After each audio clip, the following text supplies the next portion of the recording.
옛날 옛적 장성이라는 마을이 있었다. 이곳에는 마을 주민들에게 큰 의미를 가진 한 우물이 있었다. 이 우물은 단순한 물 제공처 그 이상이었다. 사람들은 이 우물이 풍요와 행운을 가져다 준다고 믿었으며 특히 비가 오는 날은 그 신비로운 힘이 절정에 이른다고 전해졌다. 마을 사람들은 비가 오는 날마다 우물 근처에 모여 전설 속 이 우물의 여신에게 기도를 올렸다. 장성의 전설에 따르면 우물에는 예쁜 여신이 살고 있다고 한다. 이 여신은 비가 오는 날에만 모습을 드러내어 사람들이 진실한 마음으로 기도할 때 그들의 소원을 들어준다고 알려져 있었다. 사람들은 여신의 방문을 기다리며 우물 주변에서 축제를 열곤 했다. 아낙네들은 정성스럽게 음식을 준비하고 아이들은 즐거운 마음으로 노래를 부르며 축제 분위기를 더했다. 전설 속 여신은 이 마을의 한 여인이었는데 죽어서도 순수한 마음으로 마을 사람들을 돕고 싶다는 소원이 하늘에 닿아 여신이 되었다고 전해진다. 그녀는 생전에 마을 사람들을 위해 헌신적으로 봉사했고 그녀의 선행은 죽음을 맞이한 후에도 계속되었다. 그로 인해 그녀가 우물을 지키는 여신으로 화하여 때때로 필요한 때에 도움의 손길을 내민다는 것이다. 마을 사람들 중에는 그 여신이 실제로 존재한다고 강하게 믿는 사람들이 있었다. 그중 한 명인 노인은 자신이 어릴 적에 비오는 날에 우물가에서 여신을 본 경험이 있다고 말했다. 그들은 비오는 날이면 늘 우물을 찾아가고 여신에게 가족의 평안과 풍요를 기도했다. 모든 일이 잘 풀리면 그들은 여신의 덕분이라고 생각했다. 어느 해였던가 특히나 낀 가뭄이 마을을 덮치고 말았다. 수확은 줄고 가축들도 힘을 잃었다. 절망에 빠진 마을 사람들은 비오는 날을 기다리며 조금씩 지쳐갔다. 그리고 마침내 하늘이 그들의 기도를 들은 듯 오랜만에 비가 내리기 시작했다. 온 마을은 크게 기뻐하며 우물가로 향했다. 우물의 여신에게 간절히 도움을 호소했다. 그날 밤 한 가족이 가장 간절한 마음으로 우물가에 모여 여신에게 기도했다. 어머니는 아이의 병을 낫게 해달라 빌었고 아버지는 농장이 다시 풍성해지게 해달라고 기도했다. 그들은 밤새도록 우물 근처에 머물렀고 비는 끊임없이 내렸다. 이튿날 아침 그 가족은 기적처럼 아이의 병약함이 나아지고 농작물도 다시 생기를 되찾기 시작한 것을 발견했다. 마을 사람들은 여신의 기적이라며 그들의 이야기를 전해들었고 그 후로 비오는 날이면 우물가는 더욱 많은 사람들로 북적였다. 그렇게 장성 주민들은 더더욱 우물에 여신에 대한 믿음을 굳건히 하였고 비오는 날마다 마을은 축복의 날처럼 반짝거렸다.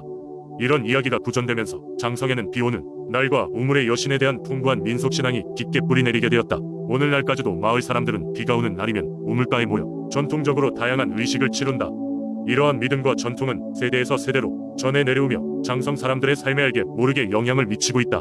이 이야기는 단지 오래된 전설일 뿐이라고도 할 수 있지만 믿음이라는 것은 때로는 작은 기적을 만들어 내기도 한다는 것을 이 신앙이 상징하고 있는지도 모른다. 두 번째 이야기. 옛날 옛적 지금의 의정부 지역에는 대모라는 위대한 어머니 신이 있었다. 대모 할머니는 높은 산 중턱에 자리 잡고 있는 작은 마을을 지키던 수호신이었다.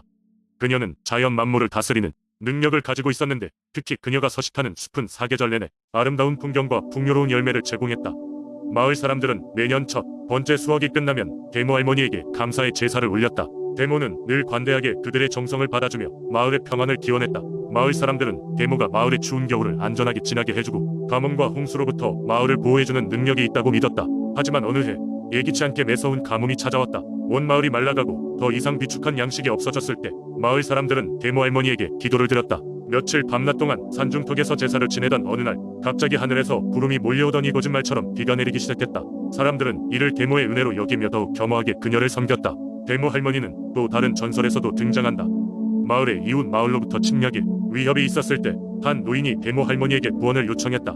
그날 밤 마을 사람들의 꿈에 대모가 나타났다. 그녀는 마을을 지키라고 하며 마을 밖에 있는 오래된 큰 나무의 뿌리를 찾아보라고 지시했다. 꿈에서 깨어난 마을 사람들은 서둘러 오래된 나무를 찾기 시작했다. 한 아이가 나무 근처를 파헤치다 커다란 돌덩이를 발견했다. 그 돌 안에는 오랜 세월 딱딱해진 뜨거운 불씨가 있었다. 마을 사람들은 이 불씨를 이용해 큰 불을 피웠고 마을을 침략하려던 군사들을 물리칠 수 있었다. 이후 이 나무는 대모 할머니의 상징으로 여겨졌고 마을의 경계석 역할을 하게 되었다. 이렇듯 대모 할머니의 전설은 의정부의 민속 신앙 속에서 마을의 보호자로서 사람들의 기억 속에 오랜 세월 동안 전해져 내려오고 있다. 사람들은 대모 할머니를 기리며 매년 봄마다 숲을 청소하고 셀 수 없이 많은 꽃을 바치며 그녀의 은혜를 기리고 있다. 세 번째 이야기. 옛날 옛적 강원도 횡성의 깊은 산속에는 용열루이라는 신비로운 연못이 있었다. 이 연못은 경이로운 푸른빛을 띠며 마을 사람들에게는 신성한 장소로 여겨졌다. 사람들은 이곳에 살고 있다는 전설 속 용왕을 기리며 해마다 봄이 오면 제사를 지냈다. 용연릉에는 해수단이라는 평범한 청년이 살고 있었다. 그는 부모님을 여의고 홀로 연못 근처의 작은 오두막에서 나라일을 나가며 하루하루 생계를 이어갔다.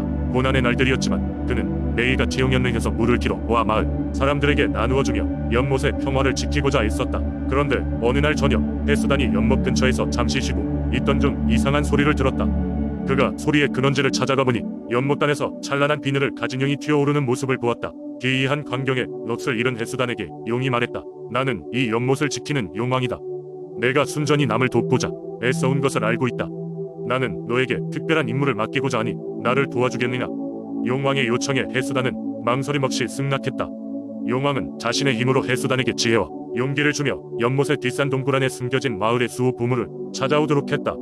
그 보물은 마을의 미래를 밝히는 힘을 지니고 있다고 전해지기에 해수단은 이를 찾아 나서는 모험을 시작했다. 깊은 산속을 헤매며 마침내 도달한 동굴 안에는 청룡의 은이란 보석이 있었다. 신비로운 푸른 빛을 내뿜으며 천상의 기운을 품은 이 보석을 손에 넣은 순간 해수단은 마치 모든 자연의 소리를 들을 수 있는 듯한 감각에 빠졌다. 그는 서둘러 용계로 돌아갔다.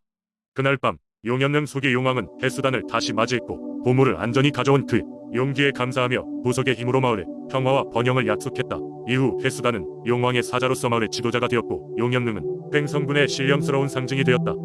세월이 흐르고 많은 것이 변했지만 용연릉의 전설은 여전히 그곳 사람들에게 구전되었고 해마다 봄이면 마을 사람들은 제를 지내며 자연과 함께하는 삶의 소중함을 기리고자 했다. 해수단의 이야기는 후손들에게 바른 마음과 이웃에 대한 사랑을 전하는 귀감이 되었고 용연릉은 평화와 번영의 상징으로 길이 남았다. 네 번째 이야기. 아주 먼 옛날 진도의 바닷가 마을에는 어부들이 생계를 이어가고 있었습니다. 그들은 매일 아침 이른 새벽부터 바다로 나가 그들의 삶의 터전인 바다에서 물고기를 잡았습니다. 바다는 그들에게 때로는 풍요를 때로는 아픔을 주었지만 그들은 늘 바다를 사랑하고 경외했습니다. 이 마을에는 용왕이라 불리는 바다의 수호신이 살고 있었는데 그는 마을 사람들과 함께하며 그들이 위험에 빠지지 않도록 지켜주었습니다. 그의 전설은 오랜 세월에 걸쳐 내려왔고 마을 사람들은 그의 보호 아래서 안전한 삶을 누릴 수 있었습니다. 그러던 어느 날 진도의 바다에는 짙은 먹구름이 끼었고 바다의 파도는 점점 거세지기 시작했습니다. 마을의 오래된 어르신은 이를 보자 용왕이가 위험에 처한 것 같다고 말했습니다. 사람들이 그의 말을 믿지 않았지만 어르신의 이야기는 마을에 퍼져 순식간에 모든 이의 마음을 불안으로 채웠습니다. 어린 어부 하나가 용기를 내어 말했다. 우리는 용왕이가 언제나 우리를 지켜주었던 것을 잊어서는 안 된다.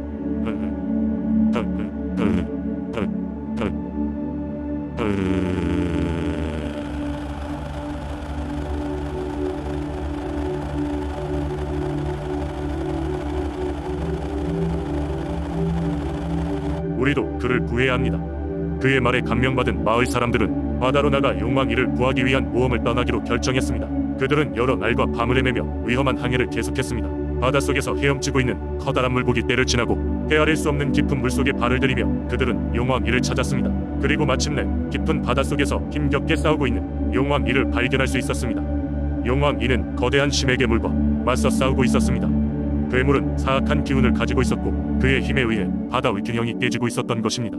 마을 사람들은 무기 대신 그들의 마음속에서 우러난 간절한 기도를 힘으로 삼아 용왕이를 도와주기로 했습니다. 그들은 노래를 불렀고 그들의 목소리는 바닷속을 가득 채웠습니다. 그들의 노래는 바다 새들에게 날개를 주었고 물속 동물들에게는 새로운 힘을 주었습니다. 작은 물고기들이 떼를 치어 괴물을 둘러쌌고 커다란 고래는 용왕이와 함께 싸우기 시작했습니다. 드디어 용왕이는 마을 사람들과 바다 친구들의 도움으로 괴물을 물리칠 수 있었고 깊고 푸른 바다는 다시 평화로워졌습니다.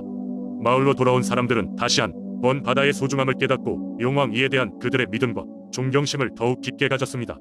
진도의 이 이야기는 오늘날까지 전해지며 마을 사람들은 매년 바다를 기리며 용왕이를 위한 축제를 엽니다. 그 축제는 바다의 은혜에 감사하는 것이자 서로의 존재를 기억하는 중요한 시간입니다. 그리고 그들은 늘 서로의 마음속에 그날의 노래를 간직하며 바다를 지켜갑니다.